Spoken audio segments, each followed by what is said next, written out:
Hello again, everybody. Today I thought we would give you kind of an update on how the garden's going.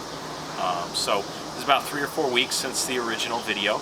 I decided to come back to it now, talk now that I have more time, because I'm not trying to cram everything into a 3-minute video, about a little bit how the project's been going, let you see a lot of things, not a whole lot of technical explanation. Really to start off with though, there will be a little bit, I guess, for the foam. Pretty good as far as the production and how much the garden needs a day.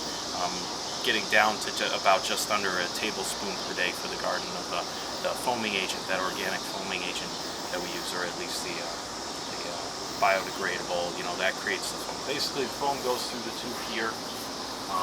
And the nice thing is that one thing that I've noticed is because it essentially is an air garden, the foam is the growing medium. It fills the tube on and off throughout the day. It can get quite hot, so that's why we want to insulate this.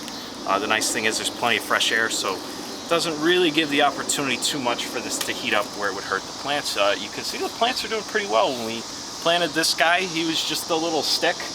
Didn't think he'd make it, but it's nice to see that the system can regrow him. Lettuce is doing pretty good. We've got a tomato on this guy here. He looked quite different in the first video, so you could see he's taken off here. Now the nice thing about bringing a garden up like this is you could trellis, vertically. You can go off to the side, and we can even go down here if we want, especially if you want to put bigger plants in that small of a container. Nice thing about it is very lightweight. The whole garden's really lightweight because there's no medium inside here, and the water is a very thin layer. Remember, it just pops up to create a foam. So lettuce here, the purple basil's doing really great. Got some hops here. Check out all these jalapenos. Isn't that cool? All right. So just more things, more plants. Cherokee purple tomatoes coming in. The other tomatoes are still doing pretty good. The original. More jalapenos here. And this area looks just terrific. I mean, look at that. Look at that. That's not too bad. It's like a salad or two. Ghost peppers growing back a little bit. I transplanted it. These are the old leaves. These are the newer guys coming in. Broccoli actually certain things didn't do so well. I transplanted some stuff out, so the real tiny stuff is stuff that I transplanted in. I was kind of trying to figure out what the cause was. It was me. Just wasn't planting them good enough. Because I thought, well, maybe it's not good for broccoli. Well, broccoli's doing great. Maybe it's not good for kale. Well, the kale's doing great. Flowers too. Look at that.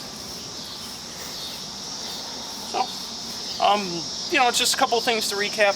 Capacity is a lot bigger than what you're seeing here for the whole garden. I mean, as far as the net pots, I could easily put in 3 times as much planting space without having to do anything else to the rest of the unit. But again, as I was making everything, didn't know how the experiment was going to work out. So a little bit of regret there. Insulation worked good. Mushrooms, that could be in a separate video. Those went off of a petri dish. Right now they're in a grain jar, and then soon we're going to be putting them into a lot of sawdust. Hoping to do that as the apex of this hot weather finally turns and we go back into more of the cooler months. That's really what you want, is those cooler temperatures. But everything should work out pretty well. Thanks for watching.